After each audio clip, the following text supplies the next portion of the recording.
बिस्मिल्लाहिर्रहमानिर्रहीम। अस्सलामुअलैकुम स्टूडेंट्स। आज हमारा जो टॉपिक है वो है स्ट्रक्चर ऑफ ईयर, कान की साख्त।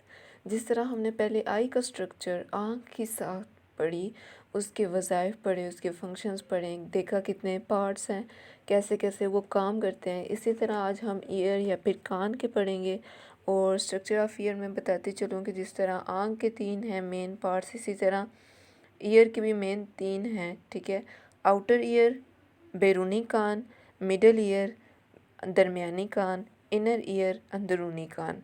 ठीक है, आउटर ईयर को कलेक्टर भी कहते हैं क्योंकि आउटर ईयर कलेक्ट करता है साउंड वेव्स को। ठीक है, जो भी आपको पता है आवाज़ वेव्स की सूरत में आगे जाती है, तो कोई और इंसान जब बोलता है और आपके कान तक आवाज़ आती है तो आपका जो आउटर ईयर है ना वो उसको कलेक्ट करता है।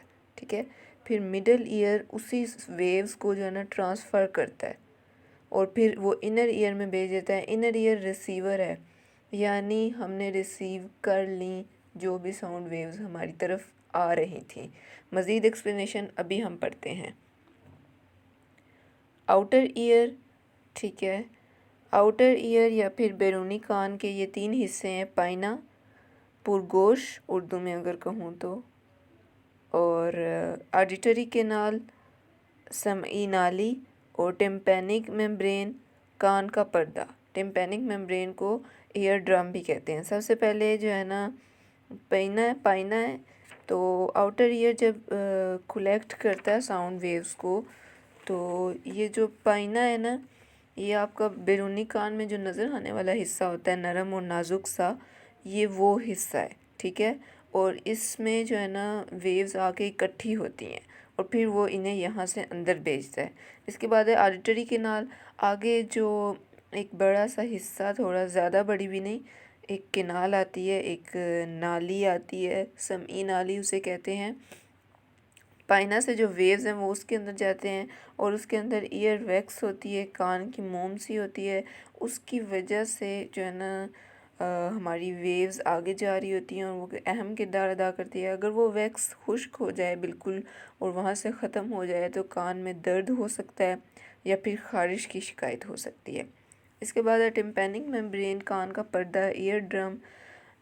ऑडिटरी कैनाल के बिल्कुल एंड पे ईयर ड्रम है। मैं आपको इसकी पिक्चर भी दिखाती हूँ। पाइना वही जो हमारे कान का नज़र आने वाला हिस्सा है, आप देखें लचकदार जो नरम हड्डी होती है, ये है पाइना। ठीक है, और इससे आगे जो आपको एक केनाल नज़र आ रही है वो है ऑडिटरी केनाल। ऑडिटरी केनाल के बिल्कुल एंड पे जहाँ से आगे मिडल ईयर शुरू हो रहा है, बिल्कुल साथ ही ईयर ड्रम है, कान का पर्दा, वही जिसको हम कहते हैं कि बहुत नाजुक होता है और उसको नुकसान नहीं पहुँचाना चाहिए, वो ईयर ड्रम है। ईयर ड्रम जब यहाँ पाइना से साउंड वेव्स अंदर जाते हैं, समई नाली यानी ऑडिटरी कैनाल से गुजर के ईयर ड्रम तक जाती है, तो ईयर ड्रम में उस वक्त इर्ताश या फिर वाइब्रेशन होती है जब साउंड वेव वहाँ एंटर होती है। उसके बाद आगे मिडल ईयर स्टार्ट हो रहा है, दरमियानी कान। दरमियानी कान क्या करता है, ट्रांसफ़र करता है साउंड वेव्स को आगे इनर ईयर की तरफ। ठीक है, और इसके पार्ट्स हैं ऑसिल्स, हड्डियाँ होती हैं यहाँ पे कुछ, यूस्टेशियन ट्यूब, यूस्टा की नाली, ओवल विंडो, बेजवी खिड़की। पढ़ते हैं हम अभी डिटेल इनकी कि क्या इनके फंक्शंस हैं और सब कुछ। तो आप यहाँ पे देखें कि ये जो 3 बोन्स नज़र आ रही हैं, 3 हड्डियाँ, हैमर एनविल स्टिरप डायग्राम के अंदर, ये 3 ऑसिल्स हैं, ये हड्डियाँ हैं। और ईयर ड्रम से जो है ना वाइब्रेशन डायरेक्ट इन 3 बोन्स पे जाती है, और ठीक है, और यहाँ से यही बोन्स आगे रास्ता देती हैं वाइब्रेशन आगे जाने के लिए। इसके बाद यूस्टेशियन ट्यूब है। यूस्टेशियन ट्यूब क्या करती है कि ये मिडल ईयर और आपके थ्रॉट, इन दोनों के दरमियान एक कनेक्शन बनाती है और मिडल ईयर से उसकी तरफ जाती है, आपके थ्रॉट की तरफ, गले की तरफ। इसका फंक्शन क्या होता है कि हवा का जो दबाव है ना उसको इक्वलाइज करना, बैलेंस करना। ठीक है, और साथ ही आगे आप देख लो ओवल विंडो भी है, इसके फंक्शन भी अभी बताती हूँ। ओवल विंडो के आगे आप ऊपर देखो सेमी सर्कुलर किनाल्स हैं, नीचे कॉकलिया है, और ये सब जो है ना इनर ईयर के अंदर आता है। ठीक, कॉकलिया की शेप आप देख लें, उसको भी मैं अभी एक्सप्लेन करती हूँ। मिडल ईयर हम देख रहे थे, हमने देखा हैमर, एनविल, स्टिरअप, बोन ये सब उधर पाई जाती हैं ईयर ड्रम से बिल्कुल आगे। फिर यूस्टेशन ट्यूब भी है। ओवल विंडो का कह रहे थे कि ये करती हैं, ट्रांसमिट करती हैं साउंड वेव्स को इनर ईयर की तरफ, और मिडल ईयर को मिलाती है इनर ईयर के साथ। इनर ईयर या फिर अंदरूनी कान, ओवल विंडो यानी बेजवी खिड़की, ठीक है। अंदरूनी कान जो है ना एक रिसीवर के तौर पे काम करता है, सब साउंड वेव्स को रिसीव करता है। इसके 3 पार्ट्स हैं, सेमी सर्कुलर किनाल्स, नीम दायरा नालियाँ, दहलीज, वेस्टिब्यूल और कॉकलिया, कॉकलिया ही कहेंगे उर्दू में भी।